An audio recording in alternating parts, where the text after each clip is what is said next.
Safari park থেকে আমি একটু ব্যাংকক শহরে গেছিলাম একটু কেনাকাটা করতে। এর মধ্যে আমার ফোন ডেড হয়ে গেছে। তো সামহাট আমি কেনাকাটা শেষ করে যখন হোটেলে ফিরি রাস্তায় দেখি যে প্যাড থাই বানাইতেছে, আমার কাছে এই জিনিসটা খুব ভালো লাগে। তো এই প্যাড থাইটা আমি কিনে আনছি মাত্র 40 বাত।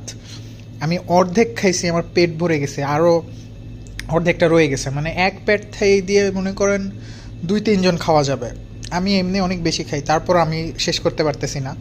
আর এদের একটা বাদামের একটা টপিংস দেয়, এটা খুবই মজা। আমি মহিলাকে বলছিলাম যে please give me this a little bit more. তো উনি আমাকে পুরো চামচ ধরাই দিছে, you can take how much you want. আমি পরে এক স্পুন নিছি। মানে থাই মানুষগুলা হচ্ছে খুবই আন্তরিক। আমি এখন পর্যন্ত একবার স্ক্যামে পড়ছিলাম, ওই একটা যদি বাদ দিই, এই মানুষগুলো খুবই আন্তরিক।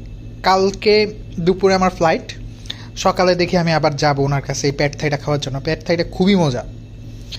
ওকে।